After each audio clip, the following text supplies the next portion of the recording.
Okay, class, so I wanted to share with you an example of question 2 and how to set it up.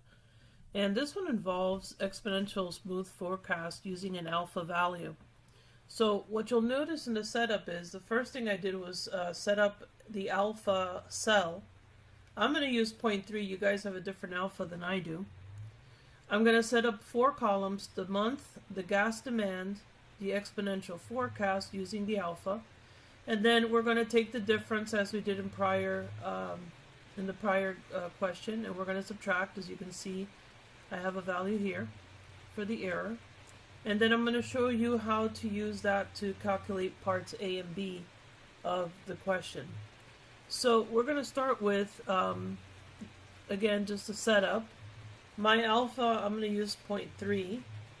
My month, I'm going to do from October all the way through August, even though August is a blank because we don't know August. We're going to actually forecast it. The gas demand is given to you, so this is given to you, the alpha is given to you, so is the gas demand.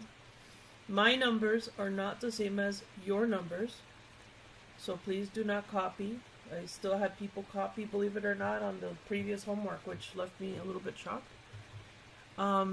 So then what we're going to do is that you start inputting values here in C. So in C, once you put in your given information, you leave the first cell blank, and this value will always cross over here. So whatever this is, in this case B6, 800, you're going to put here. So basically I put equals B6. Now, this is where you start. The second cell, and therefore, has a formula in it, and this is the formula here. You'll notice that I have a $B, $3, and the purpose of that is it brings me back to that alpha value of 0.3 in my case. And what you're basically doing is you're multiplying that alpha value times the B7 cell, which in our case is 725 in this example, plus 1 minus B3, which if you recall, that's beta, which is the opposite of this. In other words, if I do 1 minus 0.3, I get 0.7. And you're multiplying that times C7, which C7 will be whatever you drag over from the previous value. Now, again, dollar signs in front of the B and the 3 to hold you back to this alpha. Okay, so once you do that, you're going to get your value, and you're going to drag and drop. So I'm not going to drag and drop just yet. I'm going to show you the next value. Notice how this 724 is the result of that, where you have B dollar sign in front of the B column and dollar sign in front of the 3 row. You're going to multiply now times B8 plus the beta, which is 1 minus the alpha, which is 0.7. So once you do that, it'll automatically do the value for you. And then times C8, which again is the 77.50. Okay? And so this is the formulation it's going to carry down.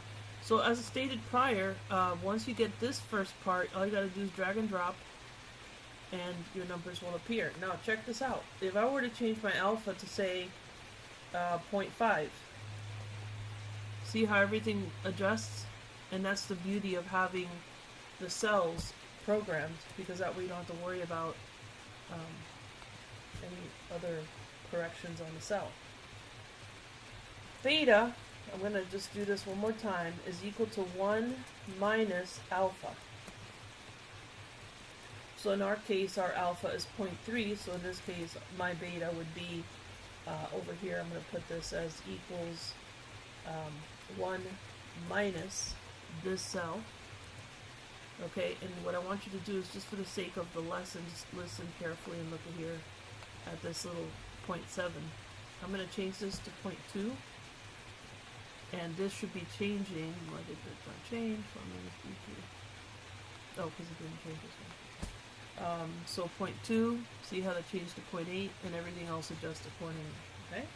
So you can do either what I did, which is to actually write down 1 minus beta, 1 minus alpha to get beta, or you can actually, instead of doing this formulation, just create a cell as I did in the blue, click on it, and then that'll be your new cell. Just remember to put $sign in front of the column in the row. Okay? Alright. Now, what I've done here, I have basically taken the sum of all of the differences and actually skipped the steps. Let me go back here.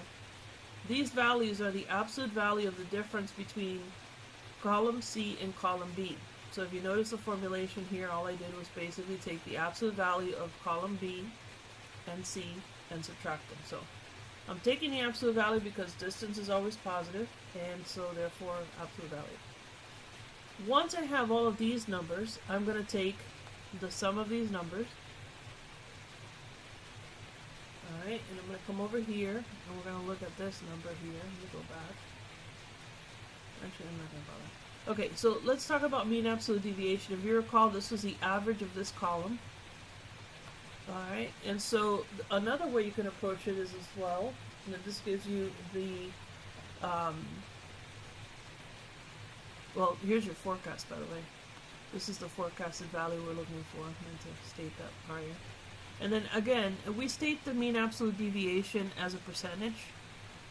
So there's two ways you could have gotten this. You can also do equals average. And just go ahead and take the average of the entire array of numbers here in this column. And this gives you the mean absolute deviation without the percentage or the probability.